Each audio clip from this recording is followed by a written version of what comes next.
మరి ఆ లక్షణం అడిగి ఉందో కూడా మనం చెక్ చేయాలి. యోహాను సువార్త 9వ అధ్యాయంలో యేసు ప్రభు ఒక గుడ్డివాడిని బాగు చేశాడు. బాగు చేస్తే కొంతమంది వచ్చి పులిమోతోళ్ళు, ఇదిగో నీ కొడుకును బాగు చేసినాడు మంచోడు కాదు అని ఆ తల్లిదండ్రులు చెప్తా ఉన్నారు.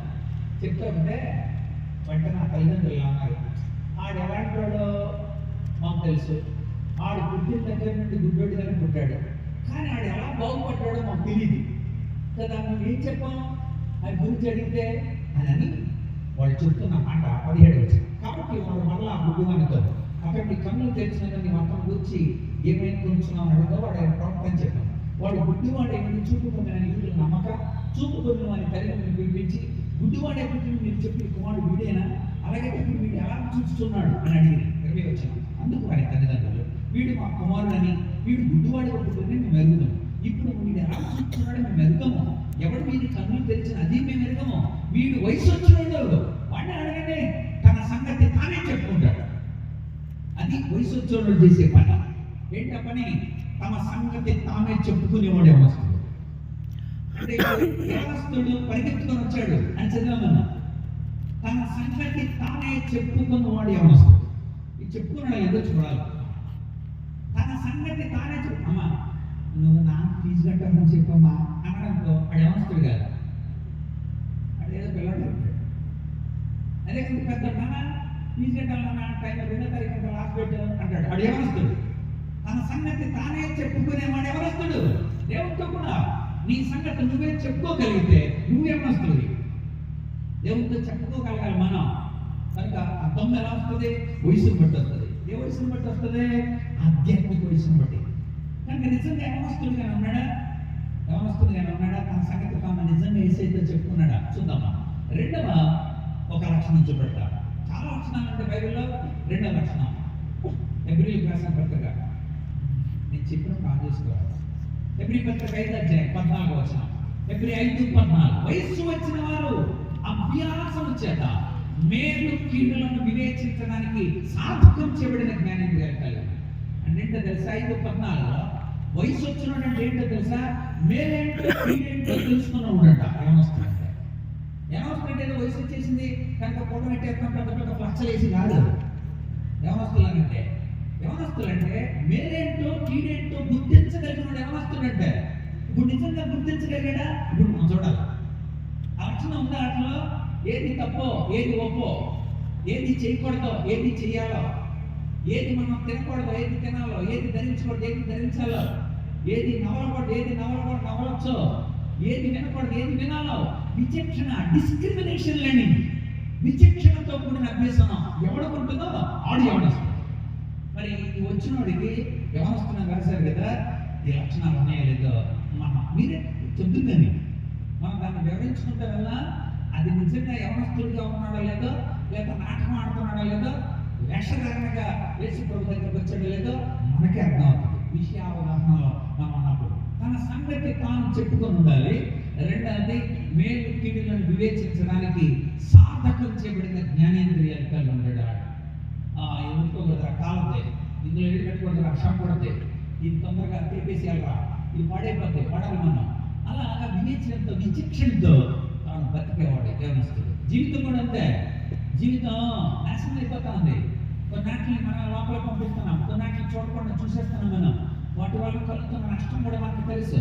నీతికి సాధనాలుగా మన శరీరాలు వాడబట్టలే. అలాంటప్పుడు ఈ విచక్షణ ఏమైంది? మంది కామన్ సెన్స్, జ్ఞానం ఏమైంది? కనుక నిజంగా పనిచేస్తున్నా లేదు కూడా మనం చూద్దాం. ఇక రెండవది అతడు ధనవంతుడైన వాడికి అసలు అది ఎలా వీలైంది? అసలు ధనవంతుడికి నిజానికి ధనవంతులు ధనం మీదే వాళ్ళ మనసు ఉంటుంది అని చెప్పాడు యేసు ప్రభు.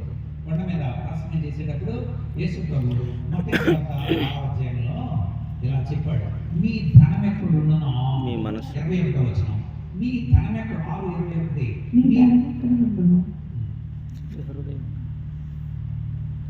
నీ హృదయం అప్పుడు, నీ ధనం ఎక్కడ ఉంటుందో నీ హృదయం అప్పుడు. అంటే ఏంటి? ఎగ్జాంపుల్ చెప్తే కానీ అర్థం కాదు. ఇవి కొంచెం పెట్టుకు వెళ్తున్నాను, నీ నెక్లెస్ ఇస్తావా అన్నాడు. తప్పదు, నాకు 2,000 మొత్తం నెక్లెస్ ఇచ్చింది. నెక్లెస్ వేసుకొని బయలుదేరింది. వెంటనే ఫోన్, పిన్ని వస్తారా? మళ్ళీ పెళ్లి దగ్గరికి వెళ్ళిన తర్వాత మళ్ళీ ఫోన్ వచ్చింది, పిన్ని పెళ్ళి అయిపోయిందా? ఎందుకని సార్ ఇచ్చినావా? అది మీకు ఇప్పుడు అర్థం అవ్వాలి. మనం ధనం ఎక్కడ ఉన్నానో అక్కడే మనం ఉంటుంది. మన ధనం ఎక్కడ ఉంటుందో అక్కడ ఉంటుంది కదా. అది సరే దేవుడు అన్నాడు. మరి ఆ ధనవంతుడు యేసు ప్రభు దగ్గరికి ఎలా పరిగెత్తుకొని వచ్చాడు? మొక్కలు ఎలా పెట్టాడు సార్? ధనవంతుడు అలా ఎలా రాగలిగాడు అంటే ఏమన్నా నాటికి రాడున్నాడా, అక్కడున్నాడా? లేకపోతే దేవుని దగ్గరికి వచ్చి జనాలందరూ తనని ఎంత దీనుడుగా, ఇంత ధనవంతుడు మొక్కలు ఎలా పెట్టాడురా అని జనాల చేత అనిపించుకోవడానికి వచ్చాడా? దేవుడు చెప్తున్నాడు, నీ ధనం ఎక్కడ ఉంటుందో నీ హృదయం అక్కడే ఉంటుంది. అక్కడ చెబుతూ ఇంకొక పదం వాడాడు అక్కడ యేసు ప్రభు. చూడండి, మనకి మత్స్వార్త 10 ఏమని చెప్పాడంటే, ధనవంతుడు దేవుని రాజ్యంలో ప్రవేశించడం కంటే ఒంటి సూది బెజ్జములో దూరుడు సులభం అన్నాడు. ధనవంతుడు పరలోక రాజ్యం అడిగితే నిత్య జీవానికి ఎలా వారసుడు అవ్వాలి? యేసు ప్రభు చెప్పాడు, ధనవంతుడు పరలోక రాజ్యాన్ని చేరేటంటే సూది బెజ్జంలో ఒంటి దూరుడు సులభం అన్నాడు. సూది బెజ్జం అంటే మనం అనుకుంటున్న పుట్టే సూది కాదండి. దీని గురించి అవగాహన కూడా ఒక మాట చెప్పాలి. యెరూషలేములో చాలా గుమ్మాలు ఉన్నాయి. ఆ దూరం నుండి వచ్చేవారు ప్రధాన ద్వారం దగ్గరికి రావాలంటే అలా తిరిగి రావాలి. అంత దూరం రాలేక అక్కడ ఏం చేశారంటే గోడకి ఒక రంధ్రం చేశారు, చిన్న రంధ్రం. ఆ రంధ్రాన్ని సూది బెజ్జము అని పిలుస్తారు. అంతేగాని మనం అనుకున్న సూది దానికున్న బెజ్జం కాదు. అక్కడ అన్నమాట ఆ సూది బెజ్జము అని పేరు పెట్టారు. అది చిన్న రంధ్రం అని చెప్పడానికి సూది బెజ్జము అని పేరు పెట్టారు మనకి. సో ఆ తెలుగులో ఉందండి ఆ సూది బెజ్జం అని అర్థం కాదు. సో ఒక చిన్న రంధ్రం ఉంది. అంటే ఒంటిని తీసుకొచ్చి అదంతా తిరిగి వెళ్ళాక వాళ్ళు ఏం చేస్తారంటే ఒంటిని మోకరింప చేసి తమకాయ ఇలా ఉంచి కాళ్ళు ఇలా ముందుకు పెట్టి ఒంటెను దానిలో నుండి లోపలికి పంపడానికి ప్రయత్నం చేస్తూ ఉంటారు. అయితే ఒంటె దొరుకుతుంది, కానీ ఒంటె మీద ధనవంతునికి సంబంధించిన చాలా సామగ్రి ఉంది. ధనానికి సంబంధించిన విషయాలన్నీ ఉన్నాయి అక్కడ. వజ్రాలు, వైడూర్యాలు, తెంపులు, ముత్యాలు, ఇంకా వ్యాపారానికి సంబంధించిన చాలా డబ్బు, దానికి సంబంధించిన అన్నీ ఉన్నాయి. అవన్నీ సంచులు ఉంది. ఈ సంచులు ఉండటం వలన ఒంటె లోపలికి రాట్లా. యేసు ప్రభు చూపిస్తూ అక్కడ తీసేస్తే ఉండొచ్చురా. ధనవంతుడు కూడా అంతే. ఈ ధనానికి సంబంధించిన ఆలోచన తీసేస్తే ఆ లోపలికి వచ్చారు. తీసి అప్పుడు ఆ ఒంటి మీద ఉన్న సంచులు తీసేయాలి. నిజమే కదా.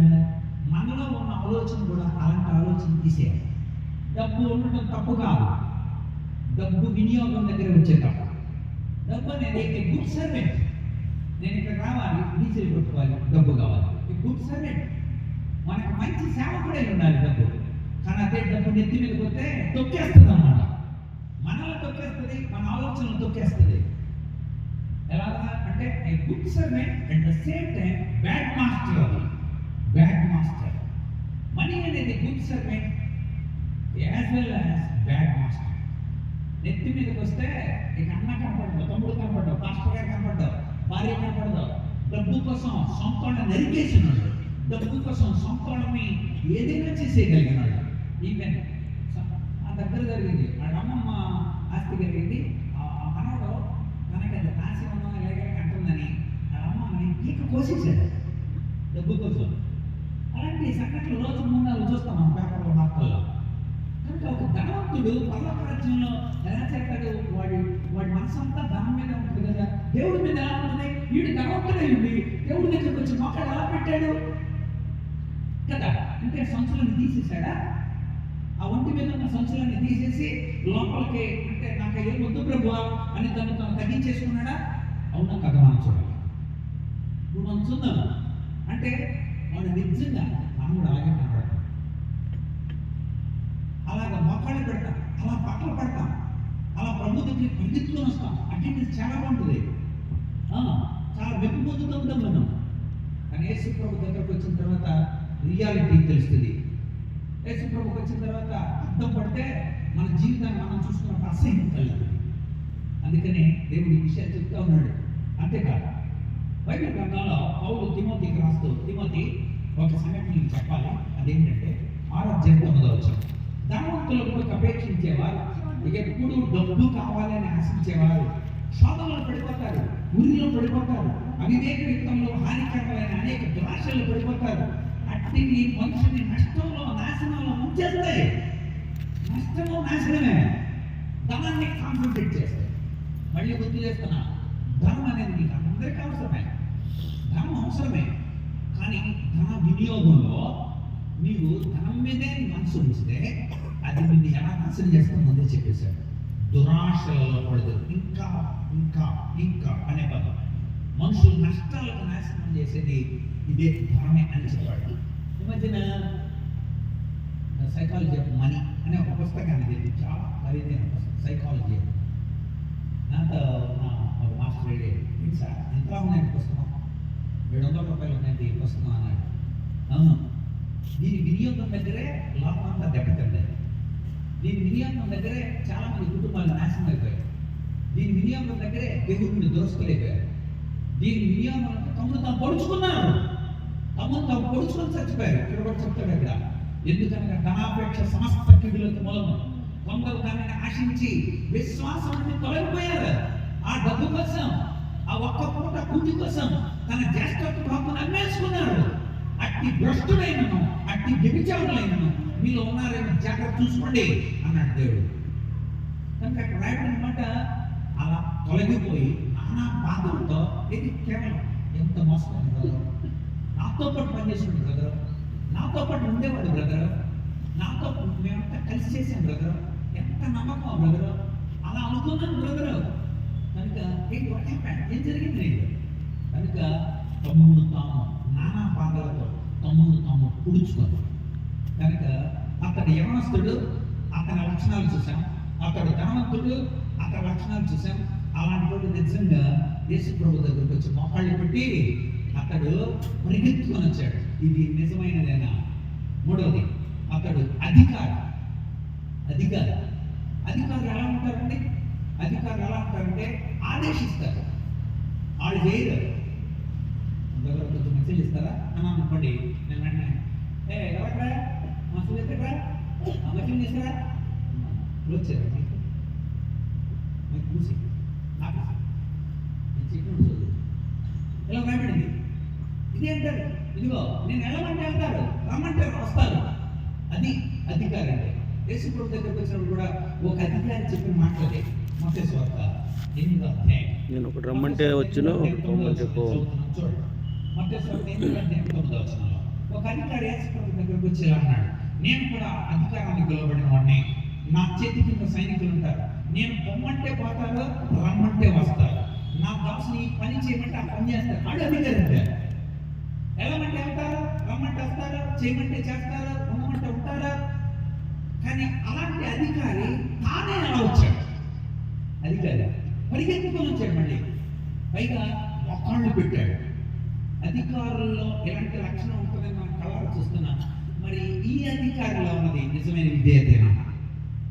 ఆలోచించాలి. అది కూడా అంతేకాక సమూయేలు గ్రంథంలో ఉంటుంది 9వ అధ్యాయం 16వ వచనంలో, ఇదిగో దేవుడు నిన్ను అధికారికి ఎందుకు పెట్టాలనుకున్నాడు తెలుసా? విడిపించడానికి సమర్థుడు, పరిపాలించడానికి సమర్థుడు. అలాంటి అధికారిగా పెడుతున్నాను నేను. ఆ లక్షణాలు మీలో ఉన్నాయి, నేను నిన్ను పెట్టబోతున్నాను అని దేవుడు చెప్పాడు సౌలు విషయంలో. అంటే విడిపించే లక్షణాలు, పరిపాలించే లక్షణాలు అధికారికి ఉంటాయి. నిజంగా విడిపించే లక్షణాలు, పరిపాలించే లక్షణాలు ఉన్నాడు, మోకాలు ఎలా పెట్టాడు? నిజమేనా? ఇది నిజమైన విధేయతేనా? ప్రశ్న. కనుక అక్కడ యవనస్తుడు లక్షణాలు చూసాం, అతడు ధనవంతుడు లక్షణాలు చూసాం, అతడు అధికారి లక్షణాలు చూసాం. నాలుగోది ధర్మశాస్త్రం అంటే ఎరిగినవాడు.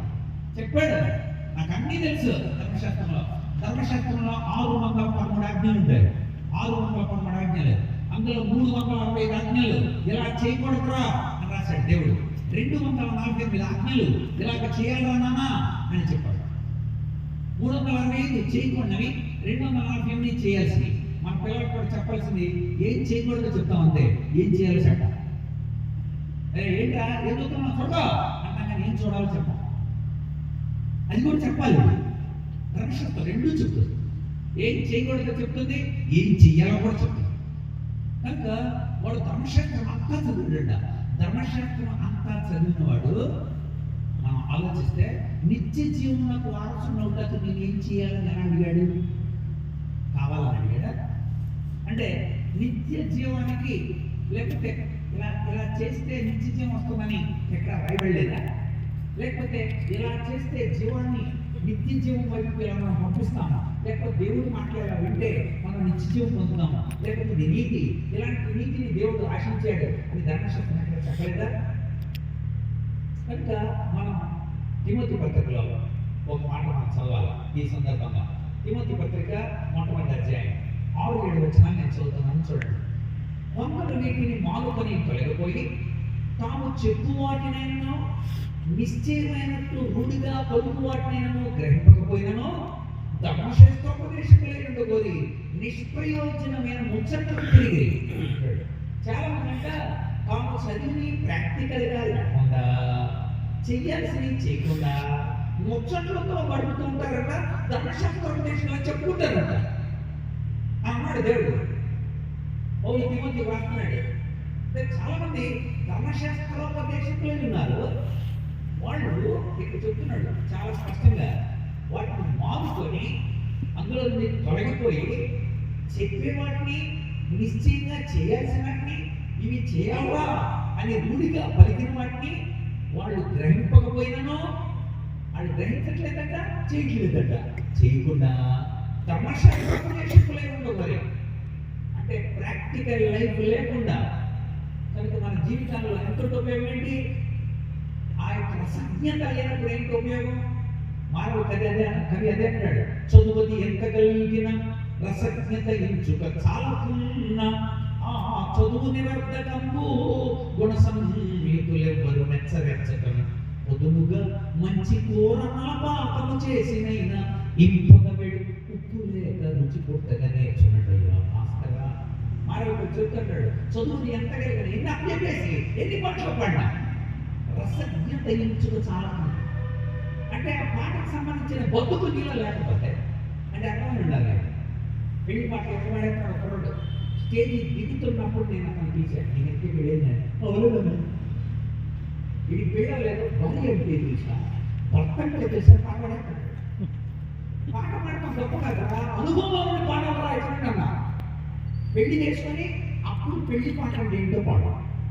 భార్య అంటే ఏంటి, భర్త అంటే ఏంటి అని పడేస్తాం. ఒక సంసారం అంటే ఏంటి అని పడేది ఎలా తెలిసింది? నీకు అసలు ఏం తెలియదు, పాట మాత్రం తెలిసింది. నీకు క్యాసెట్కి తేడా ఉండాలి కదా, నీకు సీడీకి తేడా ఉండాలి కదా, నీకు బ్లూటూత్కి తేడా ఉండాలి కదా, పెన్ డ్రైవ్కి, అవి ఒకటి పాడేప్పటికీ అంటే.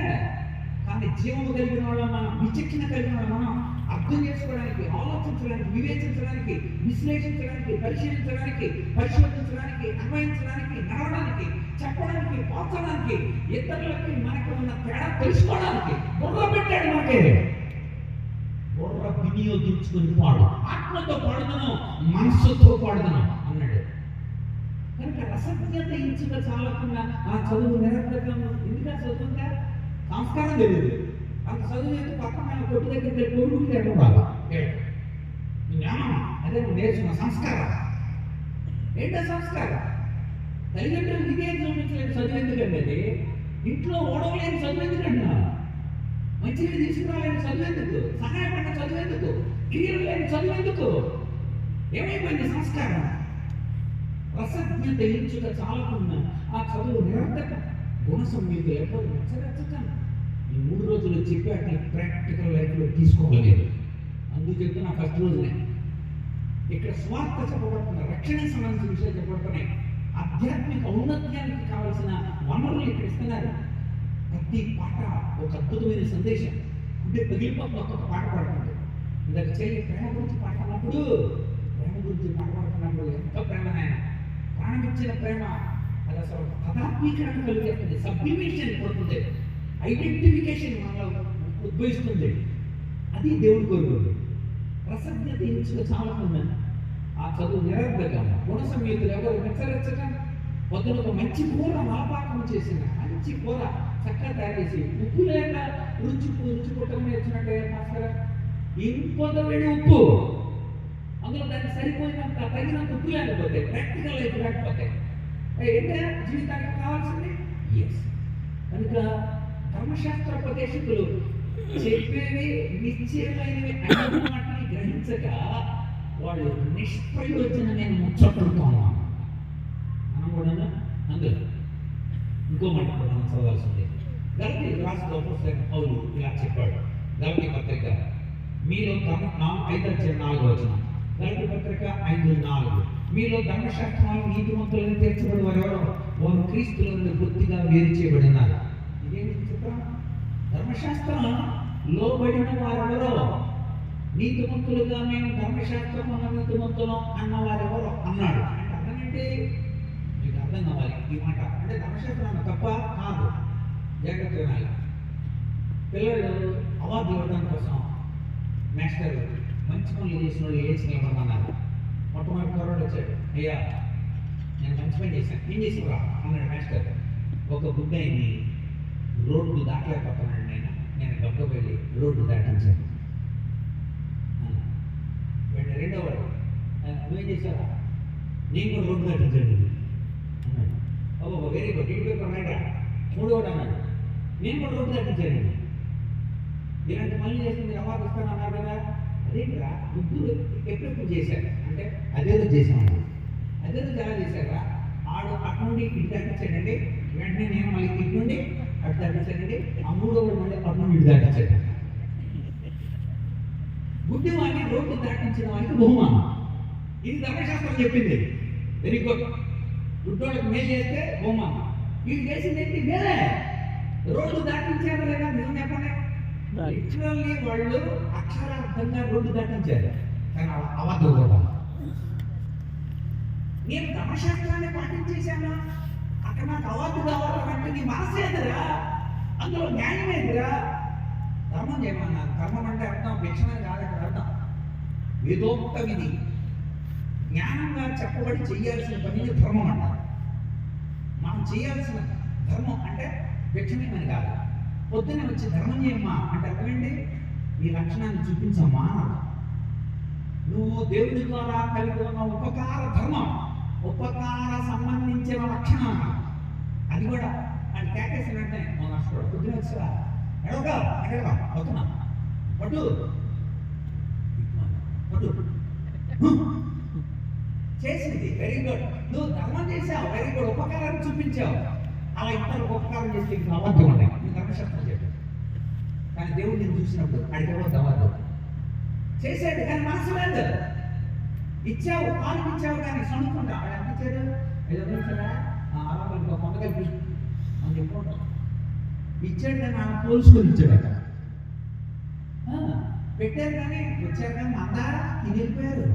ఏం చేస్తాం? ముందు వస్తామని అనుకోరా అని పెడితే ఉపయోగం మంద అంట. మంద పెట్టారు అంటే పోయినా పెట్టారు, మంద అన్నారు. ఉపయోగం కనుక నేను ధర్మశాస్త్రాన్ని నెరవేర్చానా అని అంటే మన మనసులో చూస్తున్న దేవుడు నాలుగు దూరం అయిపోయినాడు అన్నాడు. ఈ ధర్మశాస్త్ర ఉపదేశ సంగతి కూడా మనకు చూడాలి. నిజంగా క్రీస్తులను బొత్తిగా వేరు చేయబడ్డాడు అన్నాడా? అది నాటకాలు అంటున్నాడా? లేకపోతే ప్రజలు చూడాలని పరిగెత్తుకుని వచ్చాడా? మనం అవకాశం పోలున్నామా? ఈ విషయాలు మనం చూద్దాం. రైట్, మళ్ళీ రండి. మరొకసారి పదార్థం అతడు పరిగెత్తుకొని వచ్చి మోకాళ్ళు పెట్టి యేసు ప్రభువుని అడుగుతున్నది ఏమన్నాడంటే, నిత్య జీవానికి వారసుడు నమ్ముటకు నేనేం చేయాలి అని అడిగాడు. నిత్య జీవానికి వారసుడు అవటానికి నేనేం చేయాలన్నాడు. నిజానికి బైబిల్ చాలా స్పష్టంగా చెప్తుంది. ఎందుకంటే నిజానికి ధర్మశాస్త్ర పరంగా చూస్తే ఒక వ్యక్తి దేవుని దగ్గరికి రావడం కోసం దేవుని ఆజ్ఞలన్నింటినీ పాటిస్తే అది నీతి అవుతుంది అని చెప్పింది ధర్మశాస్త్రం. ద్వితీయోపదేశం 6:25 నాకు ఉంటుంది. దేవుడు చెప్పిన ఆజ్ఞలు కనుక నువ్వు పాటిస్తే అది నీతి. అంతే. నీతి అంటే సరిగ్గా నడవడం, దేవుడి దృష్టిలో సరిగ్గా నడవడం. కొత్త యేసు ప్రభు వచ్చిన తర్వాత యోహాను స్వార్తలో చాలా విషయాలు చాలా స్పష్టంగా చెప్పాడు. ఏమని చెప్పాడంటే, యోహాను స్వార్త కానీ యోహాను పత్రిక కానీ మీరు చదివితే నేనే నిత్య జీవం అన్నాడు యేసు. నేనే యోహాను మొదటి పత్రిక 5:20 ఆయన నిజమైన దేవుడు, నిత్య జీవం. మన జీవం నిరంతరం భద్రపరచబడుతుంది ఆయనలో. అది నిత్య జీవం. Ever lasting life. మన జీవం ఆయనలో భద్రపరచబడింది. ఆయన నిత్య జీవం. ఆ నిత్య జీవం మనకందరికీ కలగడానికి శిలువలో అలా రాలాడాడు. శిలువలో రాలాడని ఎందుకో తెలుసా? ఆ నిత్య జీవం మనకు కలగడానికి. ఇదిగో మీ జీవం దేవుడు భద్రపరచబడాలి, అందుకోసం ఆయన ఎత్తబడుతున్నాడు. ఈ విషయం యేసు ప్రభు నికోదేముతో చెప్పాడు. యోహాను సువార్త 3:14-15. యోహాను సువార్త 3:14-15. నిత్య జీవం ఇవ్వడానికే ఆయన శిలువలో ఎత్తబడుతున్నాడు. ఆ రోజుల్లో మోషే అరణ్యంలో ఇద్దరు సర్పాన్ని ఎత్తినప్పుడు, ఆ పాపం వలన పాములు కాటేసినప్పుడు వాటి విషయం జరగడానికి కోసం, వీళ్ళు బతకడానికి కోసం, జీవం పొందడానికి కోసం దాన్ని చూశారు. ఇతడి సర్పం ఆ పైకి ఎత్తబడితే దాన్ని చూచి బతికారు, నిదానించి చూసి బతికారు కదా. నీకోదేమో అవునా కదా? అవును అవును ప్రభువా, రైట్. ఇప్పుడు చెప్తున్నాను, అలాగే నేను కూడా ఎత్తబడతా సిలువలో. నన్ను చూసినవాడు నిత్య జీవం. ఆయన నిదానించి చూసినప్పుడు మనకి నిత్య జీవం. చూసి విశ్వసించాలి. నాయనా, నువ్వు నా కోసం వచ్చావు, నా కోసం ప్రాణం పెడుతున్నావు, నీ రక్తంతో నన్ను కడుగుతావు, నువ్వే మార్గం, నువ్వు చెప్పిందే సత్యం, నిన్ను నమ్మితే నాకు జీవం, నేను నమ్ముతున్నాను అని కుమారుని విశ్వసించిన వాడే నిత్య జీవం అని చెప్పాడు. యోహాను సువార్త 6:47. నిత్య జీవం దేవుడు నిత్య జీవం దానికోసమే యేసు ప్రభు శిలువలో ఎత్తబడ్డాడు. ఆ నిత్య జీవాన్ని మనం పొందాలంటే విశ్వసించాలి. ఎస్ లార్డ్, నేను నమ్ముతున్నాను, నువ్వు వచ్చిందే నాకు నిత్య జీవం అవడానికి కోసం. ఈరోజు నీ దగ్గర లేఖనం లేదా? ఉంది. ఆయనను విశ్వసించేవాడు నిత్య జీవం పొందుతాడు. ఎవడైతే నమ్ముతాడో ఆయన వారికి నిత్య జీవం అనుగ్రహిస్తాడు. అక్కడ యేసు ప్రభు 10 చెప్తుంటాడు, 28 యోహాను సువార్తలోనే, గొర్రెలకు జీవాన్ని, నిత్య జీవాన్ని ఇవ్వడానికి వచ్చాను నేను. ఈ గొర్రెలకు నిత్యము నాతో ఉండడానికి, కాపరితోనే బతకడానికి కోసం నేను నిత్య జీవం ఇవ్వడానికి వచ్చాను. కనుక నిత్య జీవార్థమైన విషయాలు తెలియాలి మనకి. అది తెలిసిందో లేదో మనం చూద్దాం. మరి ధర్మశాస్త్రం చదివినాడు, నీతి ఏంటో తెలిసినాడికి తెలిసి మనకన్నా తెలుసా? మనం కూడా తెలుసుకుందాం. నిత్య జీవం అంటే దేవుడు నిత్య జీవం కోసం తన కుమారుని శిలువలో ఎత్తాడు. మనం ఆయన మీద విశ్వాసం ఉంచాలి. విశ్వాసం ఉంచితే ఆయన మనకి నిత్య జీవాన్ని ఇస్తాడు. ఈ నిత్య జీవం పొందిన వాళ్ళు సక్రియల్ని ఓపికతో చేయాలంటారు. సక్రియల్ని ఓపికతో చేసేవాడికి నిత్య జీవం ఉంటుంది. చదువుదాం రోమపత్రిక 2 అంటే నిన్ను బతికించింది ఎందుకు తెలుసా? మంచి పనులు చేయడానికి. నిన్ను అసలు పుట్టించింది ఎందుకు తెలుసా? మంచి పనులు చేయడానికి. నీ జీవితం ఎందుకు తెలుసా? మంచి పనులు చేయడానికి. 2 సక్రియను ఓపికగా చేయొచ్చు. మహిమను, ఘనతను, అక్షయతను ఎవడైతే వెతుకుతాడో వాడికి నిత్య జీవం ఇచ్చును. ఓహో, పుట్టిన నువ్వు ఎందుకు పుట్టావో తెలుసుకోవాలి. ఈ జీవితంలో 2 ప్రధానమైన రోజులు ఉంటాయి. ఒకటి పుట్టినరోజు ప్రధానమైనది. రెండవది చచ్చిపోయిన రోజు కాదు, అది ఎవరు నీకు తెలియలేదు. ఒకటి పుట్టినరోజు ప్రధానమైంది, రెండవది ఎందుకు పుట్టామో తెలుసుకున్న రోజు ప్రధానమైంది. అదే మారు మనసు పొందిన రోజు, అదే ప్రభువుని అంగీకరించిన రోజు. ఆ రోజు తెలుస్తుంది మనకి, అబ్బా ఇందుకోసం దేవుడి ప్రేమ నా ఉన్నతమైంది అనమాట అని తెలుస్తుంది. నువ్వు పుట్టావు, ఎందుకు పుట్టావు? ఒక మంచి పనులు చేయడానికి. అది ఎఫెసీ పత్రిక 2:10 చూడండి. ఎఫెసీ పత్రిక 2:10, వాటి యందు మనం నడుచుకున్న వలనని దేవుడు ముందుగా సిద్ధపరిచిన సత్క్రియలు చేయుటకై మనము క్రీస్తు యేసునందు సృజింపబడిన వారమై ఆయన చేసిన పని. దేవుడు మనం చేసినందుకే సత్తా చేసాడంటే బొమ్మలాట ఆడించుకోవడం కోసం చేశాడా? నో. బొమ్మలు చేసి పేణం పూసి ఆడుకున్నవా, తమాషా చూస్తున్నావా అని పనివాళ్ళ పట్ల చాలా మంది రాశారు. ఇది అర్థం కానాడు. నీకు అర్థమైందా? దేవుడు నేను ఎందుకు తయారు చేశాడు? మన జీవితం సక్సెస్ఫుల్గా, మన జీవితం క్రియాత్మకంగా, గుణాత్మకంగా, కార్యాత్మకంగా, లక్ష్యాత్మకంగా, ఉపయుక్తంగా మన జీవితం ఉండాలని దేవుడు తయారు చేశాడు. అడ్డగోలు ఎవరో చేయమని కాదు దేవుడు తయారు చేశాడు. ఉపయోగపడాలి, ఆయన ద్వారా మార్పు చెందాలి, ఆయన ద్వారా బోధింపబడాలి, ఆయన ద్వారా గట్టింపబడాలి, ఆయన ద్వారా ఎప్పుడు సరిచేయబడుతుండాలి. చెక్కబడుతున్న ఆ రాయి ఒక టైంలో అద్భుత శిల్పంగా కనబడితే ఒక రోజున క్రీస్తు స్వరూపం నీలో కనబడుతుంది. ప్రతిరోజు చెక్కబడటానికి ఇష్టపడితే అది దేవుడు ఇష్టపడేది. అందుకు నా చేతులు ఇవ్వడాలి, నువ్వు నీ చెప్పినట్టు చేయాలి నువ్వు. అందుకే ఇక్కడ చెప్తాడు, ఎవడైతే సత్క్రియలు ఓపికగా చేస్తూ నిజంగా ఓపిక పొందాలి. ఇది చూడకూడదు. మనం యవనస్తుడికి నిజంగా సక్రియలు ఓపికతో చేస్తూ మహిమ కలిగి ఘనత కలిగి దేవుడిచ్చిన దాన్ని అక్షయతన ఒక టైంలో నేను కూడా పరలోకం ఉంటాను అనే ఒక నిరీక్షణ, ఆ అక్షయతలోనికి నేను కూడా క్షేత లేకుండా అక్షయతలో నేను కూడా ఉంటానని నిజమైన నిరీక్షణ నీ నిత్య జీవానికి నాంది.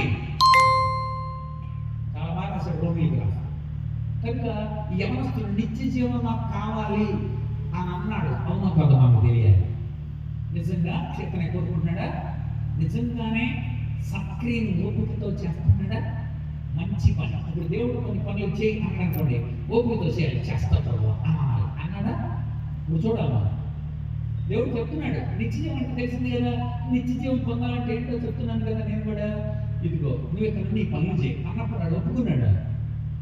అక్కడ అంగీకరించాడా? మరి నిత్య జీవం కావాలని వచ్చినప్పుడు ఇప్పుడు నాకు సంగీతం రావాలండి అని అన్నప్పుడు సంగీతం వెళ్ళాలి, ఆయన చెప్పినట్టు చేయాలి, ప్రాక్టీస్ చేయాలి, ఆయన వినాలి. అలాగే అక్షరాలు కావాలన్నప్పుడు అవి దిద్దాలి, లేకపోతే అట్లా మాట్లాడి ప్రాక్టీస్ చేయాలి. కనుక సాధనమైన పనులు సమకూరు ధరలో అంటే సాధన చేయాలి. మనం దైవభక్తి సాధన కొంచెం కష్టంగా అనిపిస్తుంది, కానీ అది మంచి రిజల్ట్ ఇస్తుంది. ఫిబ్రవరికి రాసిన పత్రిక 12వ అధ్యాయం, ఫిబ్రవరి పత్రిక 12వ అధ్యాయం నేను చదువుతున్నాను. 11వ ప్రస్తుతం సమస్త శిక్ష దుఃఖకరంగా కనపడుతుంది. పొద్దున్న లేవాలంటే దుఃఖం, ప్రార్థన చేసుకోవాలంటే దుఃఖం, మొక్కలు పెట్టాలంటే దుఃఖం, దేవుడి సన్నిధానంలో ఉండాలంటే దుఃఖం, బైబిల్ తీయాలంటే దుఃఖం, లేకపోతే చదవాలంటే దుఃఖం. ఇవన్నీ కొంచెం బాధకరంగా కొంచెం కష్టంగా అనిపిస్తుండే. ఇవన్నీ కూడా నిజమే కదా. ఇప్పుడు నాకు 10 గంటలకు ఇచ్చారు, 10 ఇచ్చారు. నేను 11 కల్పిస్తాను. పొద్దున్న 5 12 ఇంటికి వెళ్ళే సరికల్ 2:30 అవుతుంది. పొద్దున్నే మళ్ళీ 5:30 లేచిపోవాలి, లేదా 5కి లేచిపోవాలి. మనం మళ్ళీ పర్సనల్ స్టడీ ఉండాలి, ఆ తర్వాత ఒక జూమ్ ఉంటుంది, అది పూర్తి చేసుకోవాలి, రెడీ అవ్వాలి, 2 గంటలకు ముందు వెళ్ళాలి, 11 గంటల ఫస్ట్ క్లాస్ అక్కడ సెమినార్లో ఫస్ట్ క్లాస్ మాట్లాడాలి. కష్టమైంది. కానీ మన శరీరం అలవాటు చేస్తుంది. ఇక్కడ అంటారు సమస్త ఈ శిక్షణ కూడా కష్టంగానే ఉంటుంది. చూడండి, అయినను దాని అభ్యాసం కలిగిన వారికి, అంటే మనకి ఏముండాలి? అభ్యాసం ఉండాలి.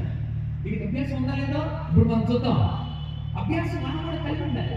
వినడం నేర్చుకోవాలి, దాన్ని గ్రహించడం నేర్చుకోవాలి, రాసుకోవడం నేర్చుకోవాలి, ధ్యానించడం నేర్చుకోవాలి. షెల్ఫ్లో పడేయటం కదా, సెల్ఫ్లో ఉండాలి. ఈ సెల్ఫ్లో ఉండాలి, షెల్ఫ్లో కాదు. ఎన్ని పుస్తకాలు కొనుక్కున్నానో, ఎన్ని క్యాలెండర్లు కొనుక్కున్నానో, ఎన్ని ప్రసంగాలు రాశానో, ఎన్ని ప్రసంగాలు రాక ఎప్పుడు అవి చదివేయండి. అట్లనే రాయడానికే ఎన్నో పెట్టేసి ఉంటాయి కొన్ని రాసినాయని. ఏంటి ఉపయోగం మీకు? కనుక ఇక్కడ అభ్యాసం చేయాలి. అభ్యాసం కలిగిన వారికి నీతి అను సమాధానకరమైన ఫలం వచ్చదు. నీతి అనబడిన సమాధానకరమైన ఫలం.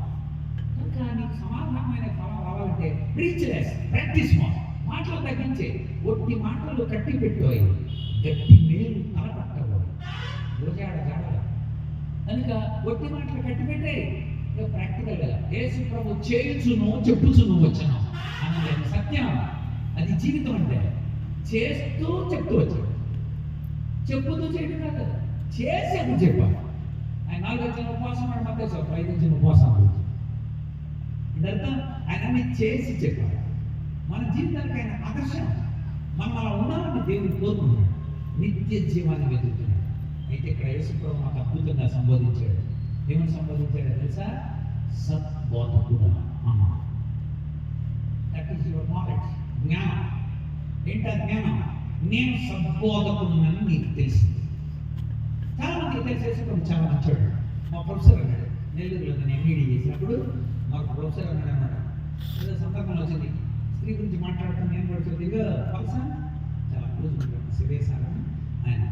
పల్సన్ చక్రకరం ఏదాకండి, నువ్వు చెప్తున్న బైబిల్ నా డస్క్లో ఉందే అనుకుంటాను లేదని అని ప్రతి చూపించాడు. వెంటనే నేను శివేశారు ఏమనుకోకండి, డస్క్లో ఉందేమో నా గుండెలో. నీకు డస్క్లో ఉందేమో, దేవుడి డస్క్లో ఉందేమో, నా గుండెలో ఉంది బైబిల్. నేను చాలాసార్లు చదివాను, అప్పటికీ చాలాసార్లు చదివాను. సో దేవుడు చెప్తున్నాడు, నీ నిత్య జీవితంలో నేను సద్బోధకుడని ఎలా తెలిసింది నీకు? నిజమే కదా? ఇది నాలెడ్జ్, జ్ఞానం. యేసు ప్రభు నిజంగానే సద్బోధకుడు అంటే ఆ జ్ఞానం నువ్వు కలిగాను. సద్బోధకుడిగా గుర్తింపబడ్డాడు. ఎలా గుర్తింపబడ్డాడు? ఆ రోజుల్లో నికోదేము అనబడిన ఒక మంచి పరిచయుడు, మంచి బోధకుడు. యూదులో ఒక తెగ పరిచయులు, బోధకులుగా వాళ్ళు పెట్టుకుంటారు అనేక మందికి బోధించడానికి పరిచయులు. నికోదేము కూడా మంచి బోధకుడు ఆ రోజుల్లో. ఒకరోజు యేసు ప్రభు దగ్గరికి వచ్చేలాగా యోహాను సువార్త 3వ అధ్యాయం 2వ వచనం. అక్కడ అందరూ వచ్చేలాగా అన్నాడు, బోధకుడా నీవు దేవుని దగ్గర నుండి వచ్చిన బోధకుడు అని నేను ఎరుగను. దేవుడు పంపితే తప్ప నువ్వు రాలేదు అంటే అర్థం దేవుడి దగ్గర నుండి వచ్చావు. నీ మాటలన్నీ దేవ మాటలే అంటే నీ జ్ఞానం దైవ జ్ఞానం. ఆ రోజుల్లో టీచర్, ఆ రోజుల్లో బోధకులు, ఆ రోజుల్లో రబ్బీలు. ఆయన జ్ఞానం నిజమే, సద్బోధకుడు, మంచి బోధకుడుగా అంటే తెలిసిందన్నమాట. ఓకే, తెలుసుకున్నాడు అనమాట. తెలుసుకున్నాను ఓకే, విషయాన్ని ఆడేటి దగ్గర సేకరించాడు అనమాట. లేకపోతే అలా అనుకుంటున్నారు అనమాట. అది జ్ఞానం యేసయ్యని గురించి. ఆ రోజుల్లో ఈ పరిచయాలు కూడా ఒకరోజు యేసు ప్రభు దగ్గరికి వచ్చేలాగా ఏమన్నారు పరిచయాలు వచ్చి? మత్తయి సువార్త 22వ అధ్యాయం 16వ వచనం చూడాలి. మత్తయి సువార్త 22:16 వాళ్ళు వచ్చేలాగా, బోధకుడా నీవు సత్యవంతుడు అయ్యుండి దేవుని మార్గాన్ని సత్యముగా బోధించుతున్నావని, ఎవరిని లక్ష్య పెట్టవని, మొహమాటం లేనివాడివని మాకు తెలిసిపోయింది అన్నారు. ఎలాంటి బోధకుడైనా సత్యవంతుడు. ఆయన సత్యం, ఆయన మాట సత్యం, ఆయన ఆత్మ సత్యం, ఆయన కార్యాలన్నీ సత్యం. నువ్వు సత్యవంతుడు అయ్యుండి దేవుని మార్గాన్ని సత్యంగా బోధిస్తున్నావు. ఎవరిని లక్ష్య పెట్టావు? మొహమాటంలో మాకు మొహమాటం అని అన్న తింటే మొత్తం ఆయన పేరు 14 కుటుంబాలు మొత్తం వేసిపోతారు అని భయం. అందుకని ఎవరిని ఏమో అక్కడ మౌనం ఉండిపోతుంటాం మేము. ఆయన మొహమాట అంటే అమ్మా నీకు 5 పెర్మిట్లు ఉన్నారు, ఇప్పుడు ఉన్నవాడికి నీ పెర్మిటి డైరెక్ట్ చెప్పేశాడు. పేతురు సాతానా వెనక్కి అన్నాడు. పేతురు కనబడతాడు, నేను ఎవరికి మొక్కేస్తున్నానో ఆడే నన్ను అప్పగించేవాడు డైరెక్ట్ చెప్పేశాడు. ఆయన మొహమాటమే. కనుక మొహమాటం లేదు అలాంటి బోధకుడు. ఆయన జ్ఞానం అపారం, ఎవరు గ్రహించలేకపోయాడు అసలు. అలాంటి జ్ఞానవంతుడైన సద్బోధకుడు, మంచి బోధకుడు అని తెలుసంట. నీకు తెలుసా? ఆయన మంచి బోధకుడు. ఆ రోజుల్లో ఆయన సమాజ మందిరాలు అనుకున్నారు. మార్క్స్ వార్త 6వ అధ్యాయం 2వ వచనం. మార్క్స్ వార్త 6:2. ఈ జ్ఞానం ఎక్కడిది? ఏదైనా చెట్లు ఎలా స్వస్థపరుస్తున్నాయి? ఈ జ్ఞానాన్ని ఎక్కడ పొందాడురా? మన దగ్గరే పెరిగాడు కదరా, మన దగ్గరే పుట్టాడు కదరా. ఈ జ్ఞానం ఎక్కడిది? ఎస్, అద్భుతం. ఆయన పేరే జ్ఞానం. యేసు ప్రభు పేరే జ్ఞానం. అసలు పౌలు చెప్తాడు కొరింథీయులకు రాస్తూ, కొరింథీ 1:31, అతిశయించువాడు ప్రభు నందే అతిశయించవలనని వ్రాయబడి ఉన్నట్టుగా ఆయనే మనకు జ్ఞానము, ఆయనే మనకు జ్ఞానము, విమోచన, ఆయనే మనకి పరిశుద్ధత. కనుక యేసు ప్రభు పేరే జ్ఞానం. యేసయ్య జ్ఞానాన్ని నువ్వు గుర్తించావన్నమాట. Very good, very good. ఆయన జ్ఞానవంతుడు, సద్బోధకుడా అన్నాడు. రైట్, సద్బోధకుడా అని నేను పిలుస్తున్నావు. ట్రై టు అండర్స్టాండ్ అన్నాడు. అర్థం చేసుకోవాలి. నేను అడుగుతున్న ప్రశ్న ఎంత లాజికల్గా అడిగేదంటే, సద్బోధకుడా అని నువ్వు నన్ను పిలుస్తున్నావు. నిజంగా దేవుడు తప్ప ఎవడో లేడు సద్బోధకుడు అంటే, నన్ను దేవుడు అనుకుని సద్బోధకుడుగా పిలుస్తున్నావా, పిలవాలని పిలుస్తున్నావా అని అడుగు. అంటే అర్థమైంది. మనం సాధారణంగా చాలా పదాలు వాడతాం. బస్సులో ఈ మధ్య ఆడవాళ్ళు స్పెషల్ బస్సులు ఇచ్చారు కదా, ఆడవాళ్ళు ఎక్కుతుంటే ఒక మొగాయని ఎక్కున్నాడు. రెండు కింద ఉన్నాయి కొంచెం ఆ ఖర్చుకి గురుగారు అక్కడికి గురుగారు అంటాడు. ఆ గురువు అయ్యి అట్లా ఆడ గురువు. కానీ సాధారణంగా వాడే పదం ఏంటి? గురువుగారు. మాస్టర్ జరగదే, అది జరగదు మాస్టర్. మాస్టరా బాసు, నేను చెప్పేది వాడు బాస్ అయ్యాడు. సాధారణంగా వాడేసే పదాలు ఇప్పుడు అంటాడు. యేసుప్రభు అడుగుతున్నాడు, నన్ను సద్బోధకుడు అన్నా, ఏం తెలుసు అన్నాను? ఇందాక జ్ఞానం. సద్బోధకుడా అంటే నువ్వు జ్ఞానాన్ని ప్రవర్తిస్తున్నావు. నీకు అవగాహన ఉందా? అవగాహనతో నీ పదాన్ని వాడుతున్నావు. దేవుడు తప్ప ఎక్కడో సద్బోధకుడు లేడు దగ్గర. నిజమే. టీచర్ ట్రైనింగ్ ఇచ్చేటప్పుడు నేను డిఆర్జీగా డిస్ట్రిక్ట్ రిసోర్స్ టీచర్ ట్రైనింగ్ ఇచ్చినప్పుడు చెప్తా ఉన్నాను. ఏ బ్యాడ్ టీచర్ కంప్లైంట్స్. ఒక పనికిమాలిన టీచర్, అనకూడదు, బ్యాడ్ టీచర్ అన్నా, ఒక చెడ్డ టీచర్. ఎప్పుడు చూసిన కంప్లైంట్, పిల్లలు ఎక్కలేదండి, వాళ్ళు కంప్లైంట్ ఇదే నేనేదని 4 గంటల 2 గంటల పిల్లలు అలాగే కంప్లైంట్ చేస్తుంది. Bad teacher complaints. A poor teacher tells. Poor teacher వెళ్ళి సాధారణమైన ఒక టీచర్ వెళ్ళి చెప్పేసి పంపించేస్తాడు. And average teacher explains. Average teacher వెళ్ళి కొంచెం ఎక్స్ప్లెనేషన్ ఇచ్చేస్తుంది అంతే. A good teacher demonstrates. Good teacher అయితే కొంచెం డెమాన్స్ట్రేషన్ చేసి చెప్పాడు. పోస్ట్ ఆఫీస్ అంటే పోస్ట్ ఆఫీస్ చూపెడుతుంది, లేకపోతే బ్యాంక్ అంటే ఇంకో బ్యాంక్ అలా ఉంటుందని చూపెడతాడు. కానీ an excellent teacher inspires. నిజమైన టీచర్ ఇన్స్పిరేషన్ కలుగుతుంది. అంటే నేను ఉండాలి ఆ మాస్టర్ లాగా, నేను అలా బతకాలి, అలాంటి గురువు గారు, అలాంటి బోధకుడు. అందుకని యేసుప్రభు చెప్పాడు, మీరు కాదు ఆ బోధకులు, ఒక్కడే మీ బోధకుడు, ఒక్కడే నేనే. ఆయన ఒక్కడే అలాంటి బోధకుడు. ఈ ప్రపంచానికి అద్భుతమైన బోధకుడుగా ఆయన నిలిచాడు. ఆయన బోధ, అసలు బోధ అనేది ఆయన నుండి ఎలా స్టార్ట్ అయిందో చెప్తాడు పౌలు హెబ్రీయులకు రాసిన పత్రిక. హెబ్రీ పత్రిక 2:4 అట్టి రక్షణ ప్రభు బోధించుట చోతనే ఆరంభమైనది అన్నాడు. ఈ రక్షణకు సంబంధించిన బోధ యేసు ప్రభు చెప్పడం దగ్గర నుండే వచ్చింది. ఆ వాక్యం తెలుసు. ఆయనే ఉత్తమ బోధకుడు. నాకు బెస్ట్ టీచర్ అవార్డులు ఇచ్చారు.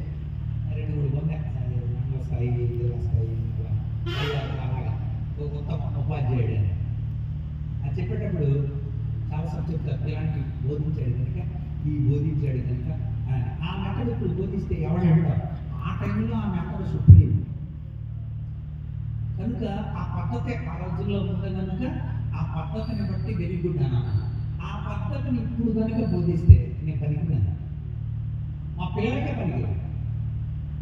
ఎందుకంటే ఇప్పుడంతా అడ్వాన్స్డ్ కదా, ఇప్పుడు అంతా టెక్నాలజీ కదా, ఇప్పుడంతా ఆర్టిఫిషియల్ ఇంటెలిజెన్స్ కదా, అన్నీ మనం. కానీ దేవుడు అన్ని కాలంలో నీతో బోధించగలడు. ఆయన దగ్గర మనం నాటకాలు ఆడతారుగా, ఆయన దగ్గర మనకు అన్నీ తెలిసినట్టుంటే ఎలాగా? నాకు అన్నీ తెలుసు అని అన్నాడు ఆ రాత్రి. ఈరోజు మన జీవితాలలో అన్నీ తెలుసు అని అనుకున్నాడు, ఏమీ తెలియదు అని అన్నాం. డైరెక్ట్ ఉంది బైబిల్ ఏముంది చూస్తారా? అక్కడ రాయబడి అనమాట. కొన్ని మొదటి పత్రిక 8:2 కొన్ని మొదటి పత్రిక 8:2 రాయబడింది. ఒకడు తనకు ఏమైనా తెలుసును అని అనుకున్నాడు, అతను తాను తెలుసుకోవాల్సినట్టుగా ఏం తెలుసుకోలేదన్నాడు. అంటే ఏం తెలియదు అన్నాడు. గుర్తు ఇస్తారాక ఎగిరి పడతాయి, అన్నీ ఉన్నాయి, ఇస్తారాక అడిగిపోయి ఉంటుంది కదా. తెలియడే అసలు ఎంత కూడా తెలియడు వచ్చేసి బైబిల్ అడిగేస్తున్నాడు ప్రశ్న. బైబిల్లో నుండి ఎలా ఉంది కదండి, ఎలా ఉంది కదండి అన్నాడు వచ్చి బైబిల్లో నుండి. అని ఏం తెలిసి అడిగి అసలు మళ్ళా అది న్యాయం అడిగేవాడికి ధర్మం ఉండాలి. ఎవడైనా న్యాయం అడుగుతుంటే ఆడ ధర్మం ఉండాలి. ధర్మ ప్రకారం నువ్వు అది పూర్తి చేసి, ధర్మ ప్రకారం నువ్వు అది చదివి అప్పుడు అడగాల ఎదుర్కోవాలి న్యాయం. న్యాయం అడగడం ఒక్కటే తెలియటం కాదు, ధర్మం ఉన్నవాడు న్యాయం అడగడానికి యోగ్యుడు అవుతాడు. వేసుకోండి పాఠం అది. కనుక అతడు సద్బోధకుడా అన్నాడు. Very good. నేను సద్బోధకుడిని, నేను దేవుడిని నువ్వు హృదయంలో విశ్వసిస్తున్నావా? కనుక అతడు దేవుడి దగ్గర ఒక మెప్పు పొందాలా, దేవుడి దగ్గర ఒక గొప్ప పొందాలా, ప్రజల దగ్గర ఒక మంచివాడిని అనిపించుకోవాలని చాలాసార్లు చేసే ప్రయత్నం.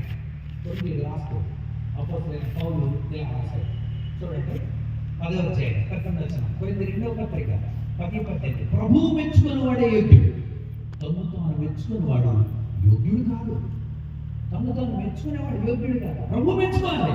ప్రభు మెచ్చుకోవడం కోసం ఈ పడాయి పనులు చేయని అవసరం లేదు, ప్రజలందరికీ కనబడాలని చేయాల్సిన అవసరం లేదు. ప్రభు మెచ్చుకోవాలంటే ఆయన హృదయాన్ని చూస్తాడు. పౌలు గలతీయులకు కూడా రాస్తాడు. ఇదిగో గలతీ పత్రిక మొట్టమొదటి అధ్యాయం 10వ రాస్తూ ఇలా అన్నాడు. ఏమన్నాడు? నేను మనుషులు దేన్ని సంపాదించుకొని చూస్తున్నాను, దేవుడు దేన్ని సంపాదించుకొని చూస్తున్నాను. నేను మనుషులను సంతోషపెట్టుకోవచ్చున్నాను. నేను ఒకవేళ మనుషులే సంతోషపెట్టువాడిని అయితే దేవుడి దాసుడు కాదు. మిమ్మల్ని సంతోషపెట్టాలంటే అద్భుతమైన మెథడాలజీ ఉంది. ఒక 6 పద్ధతులు ఈ రాత్రి నేను వాడితే నా ప్రసంగంలో పొట్టలు పట్టుకొని నవ్వుకుంటూ చప్పట్లు కొట్టుకుంటూ అబ్బా నిజంగా నా పాల్సం అనుకుంటారు. కానీ ఆ పద్ధతి నేను వాడకూడదు ఇక్కడ మీ దగ్గర, అది ఏది కాదు. కనుక ప్రభు మిమ్మల్ని మీరు మెచ్చుకునేలా చెడు గొప్పతనే కాదు, ప్రభు నన్ను మెచ్చుకోవాలి. ఆయన చూసే విధానం నువ్వు చేసే విధానం ఆయన చూసే విధానానికి తగినట్టు ఉండాలి.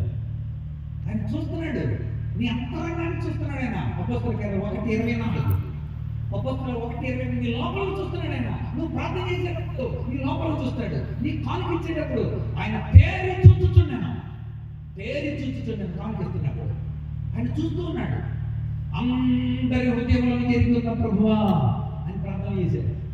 నీ హృదయాన్ని ఎరుగుతున్నాడు ఆయన. ఆయన కళ్ళ నుండి చూస్తూనే అంటాడు. సామెతలు రాస్తూ, సామెతల కింద 15:3 రాస్తుంది. సామెతలు 15:3, యెహోవా కన్నులు ప్రతి స్థలం మీద ఉన్నాయి, అవి చెడ్డవారిని మంచివారిని చూచుచు. చెడ్డవాడిని మంచివాడిని చూస్తా ఉన్నాయి అంట దేవుని కళ్ళ. నిన్ను కూడా చూస్తున్నాయి. నీ యాటిట్యూడ్, నీ వైఖరిని చూస్తున్నాయి, నీ ప్రవర్తన చూస్తున్నాయి, నీ ప్రార్థన చూస్తున్నాయి, నీ కానుకలు చూస్తున్నాయి, నీ నడవడిక, నీ యొక్క విధానాన్ని దేవుని కళ్ళు చూస్తా ఉన్నాయి. రిజల్ట్ అవ్వబాబా.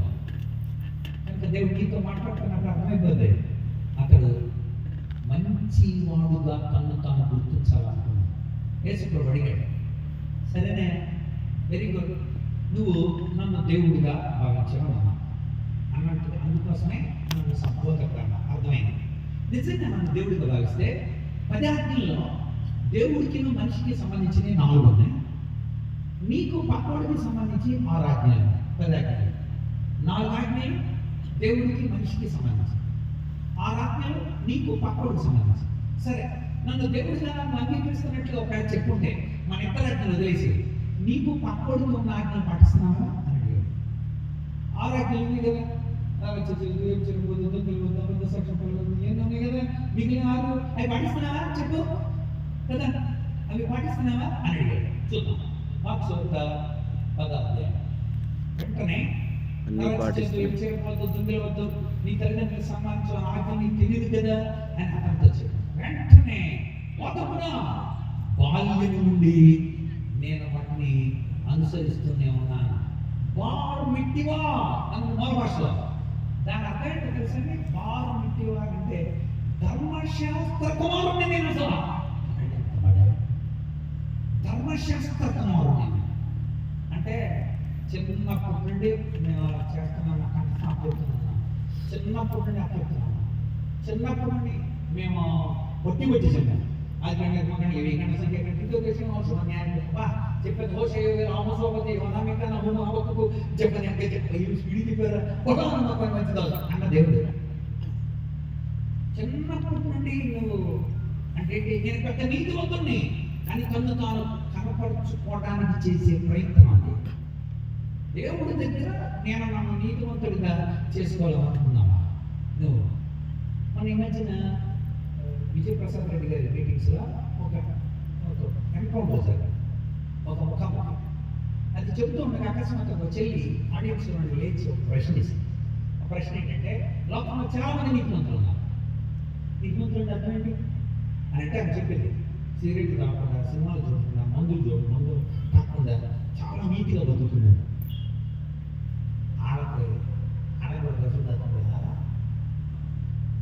దేవుడు ఎందుకంటే చక్కగా నీతిగా బతుకుతున్నారు కదా అని అడిగింది. ప్రశ్న ఇంకో సమాధానం చెప్తున్నాడు. నేను నన్ను చెప్పనండి, నేను చెప్తాను. ఏంటి దానికి జవాబు? యెషయా 64:6 మన నీతి మురికి గుడ్డులాడ. అంటే నీ నీతి అంటే పైకి నువ్వు కనపరుచుకున్నావు, లోపల అవుతుందా? లోపల ఎవరు కనిపెట్టాడు కదండి. చాలాసార్లు గుర్తు చేస్తా, నోటి నిండా పళ్ళు, కడుపు నిండా కుళ్ళు అని చాలా చాలా పాటలు కనపడతాడు. పైకి ఎంత బాగా అవుతుండొచ్చు కానీ లోపల బుద్ధులు తీసేయచ్చు. 5th మంత్స్ అంటారు. పైకి ఆళ్ళతోనే నడుపుతూ వాళ్ళ విషయాలన్నీ కవర్ చేరేసి 5th మంత్స్ కనుక్కోలేను. మనకు అలాంటి ఎస్పినేజ్ లేదు, స్పిరిచువల్ ఎస్పినేజ్. దాన్ని గుర్తించేంతటి ఆస్తి లేదు మనకి. దేవుడు చూడగలరు. నువ్వు వేసే నీ డ్యూయల్ సిమ్ ఆయనకు తెలుసు. ఆదివారం నాడు దేవుడు సిమ్ము, సోమవారం నాడు శనివారం నాడు మన సిమ్. ఆదివారం నాడు దేవుడు సిమ్ వేస్తే అక్కడ చూసుకోలేక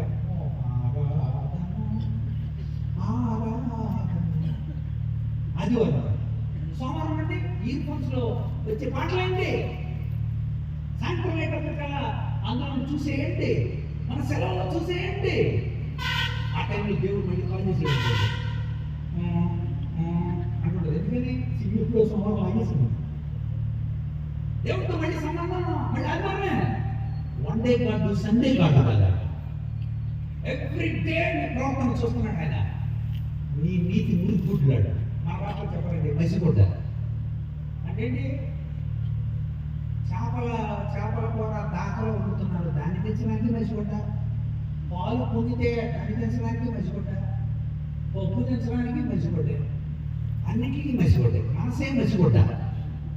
అన్నిటికీ దీన్ని వాడటమే మనం. పరిమళ ఆటలకి, మంచి ఆటలకి, పాటలకి, ఆటలకి, బూతులకి, అన్నిటికీ మనసు మసిగుడ్డ కావాలని ఆర్టికల్ రాశారు. మనసు మసిగుడ్డ అవ్వకూడదు. మీ నీతి లోపల కట్టిన పెట్టుకుని పైకి చూపించే అలాంటి నీతిరా, అది మసిగుడ్డతో సమానం అన్నాడు. మీకా గ్రంథం 7:4 వారిలో మంచివారు. మీకా గ్రంథం 7:4 వారిలో మంచివారు ముళ్ళ చెట్టు కనిపోయాడు. వాళ్ళు యథార్థవంతులు ముళ్ళ కంచి కట్టిన ముండ్లుగా ఉందరు. నేను యథార్థవంతులు చెప్పుకున్నా, నేను మంచితనం చెప్పుకున్నా, నీ మంచితనం దేవుని దృష్టిలో ముళ్ళ కంచి కట్టిన ముండ్లు. పౌలే చెప్పాడు, రోమీయులకు రాస్తున్నాడు, నా శరీరంలో మంచిది ఏది నివసింపదని నేను ఎరుగుదును అన్నాడు. రామపత్రిక 7:10 మరి నువ్వేంటి, నేను మంచివాడిని అని చెప్తాడు. అన్ని నేను చేసేస్తున్నాను ప్రభువా. అదే స్కాన్ చేశాడు. ఒకసారి అలా చూస్తే వాడు చాలా విషయాలు చేయట్లేదు. సరే ఆ విషయం చెప్దాం అండి అని చెప్పి ఓపెన్ హార్ట్ సర్జరీ అన్నది. ఓపెన్ హార్ట్ సర్జరీ అంటే డైరెక్ట్గా కోసేది. డైరెక్ట్గా చెప్పాడు. ఆయన మొహమాట పడ్డాడు. మొహమాటం ఉన్నాడు. డైరెక్ట్గా చెప్పేశాడు. ఏమని చెప్పాడు? యేసు అతన్ని చూసి అతన్ని ప్రేమించి చెప్పేది. నల్లగా నేను మధురాలు వేయండి అలా అతన్ని ప్రేమించి అతన్ని మార్చడం కోసం, అతని బతుకు బాగుపడటం కోసం, అతడు తను తెలుసుకోవడం కోసం. ఇంట్రాస్పెక్షన్ అంటే సైకాలజీలో లోపలికి ఎక్స్పెక్టేషన్ చూసుకోవడం, లోపలికి చూసుకోవడం. కళ్ళు మూసుకోవడం ప్రార్థన అనేది. అందుకే కలవంచడం అనేది విధేయత, కళ్ళు మూసుకోవటం అనేది లోపలికి చూసుకొని చేయాలి. ప్రార్థన లోపలికి మనం లోపలికి చూసుకోగలగాలి. అందుకన్నాడు అతనిని ప్రేమించి నీకు ఒక్కటి కొద్దుగా ఉంది. అన్నీ చేస్తాను ఒక్కటి. ఎందుకంటే ఆ ఒక్కటి మానేసినా కూడా మొత్తం తగ్గిపోయినట్లు లెక్క. ధర్మశాస్త్రం చూపిస్తున్నాడు. యాకోబు పత్రిక చూడండి. యాకోబు పత్రిక 2:10 యాకోబు 2:10 ఎవడైనా ధర్మశాస్త్రం అంతయు గైకొన్నానని చెప్పినను ఒక్క ఆజ్ఞ విషయంలో తప్పిపోయినా అన్నిటి విషయంలో తప్పిపోయినవాడు అంటాడు. అంటే ఆజ్ఞ అన్నిటి విషయాల్లో అపరాధిగా నిలబడతాడు. గొలుసులు అనమాట. ఒక గొలుసులా ఉందంటే కింద మీద ఏడబడుతున్నారు. ఒక లింక్ ఊడింది అనుకోండి, ఏమవుతారు మీరు? కింద పడతారు కదా. 3 లింకులు ఒకేసారి ఉన్నా మాట్లాడరంటే 3 లింకులు ఉన్నా పడతారు, ఒక లింక్ ఊడిపోయినా పడతారు. ధర్మశాస్త్రం అన్నది ఒక్కటి తగ్గిపోయినా అన్ని తక్కువైనట్టే కదా. అప్పుడు చెప్పు, నేనే చెప్తున్నాను. ఏంటి ప్రభా, ఏంటి తక్కువైనా? దేవుడు ఎప్పుడు రాయడు, ఓపెన్గా చెప్తాడు, డైరెక్ట్గా చెప్తాడు. ఆయన చెప్తున్నాడు నీకు ఒక్కటి పొద్దుగొంది. అదేంటో తెలుసా? నీ ఆస్తి ఎక్కువ ఉంది కదా, దాని మీద నీ మనసు ఉంది. ఓహో, ఇందాక మనం చూసాం. నీ ఆస్తి ఎక్కువ ఉంది కదా, దాని మీద నీ మనసు ఉంది కనుక నువ్వు వెళ్ళి నీ కలిగిన అమ్మేసి పేదలకు ఇచ్చేసి అప్పుడు నన్ను వెంబడించు. 2 పనులు చెప్పాను. అది తీసే అంటే చెప్పాను నేను. ఇంకా సూది బెచ్చంలో నుండి ఆ చిన్న రంధ్రం నుండి ఒంటి రావాలంటే ఒంటి మీద తీసే, ఆ ఒంటి మీద ఉన్న అవన్నీ కూడా తీసేసి ఇచ్చే అన్నట్టు. నేను ఆస్ట్రేలియా వెళ్ళినప్పుడు వాళ్ళు చాలా పుస్తకాలు అన్నీ కూడా అవసరమైన అన్నీ కూడా నాకు డ్రాయింగ్లు చాలా పుస్తకాలు అన్నీ తెచ్చుకుందామని అన్నీ కొనుక్కున్నాను. అన్నీ పెట్టుకున్న తర్వాత ఎయిర్పోర్ట్కి వచ్చిన తర్వాత 15 కేజీల కంటే ఎక్కువ మీ బ్యాగ్లో ఉండటానికి వీల్లేదన్నారు. ఏం చేయాలి?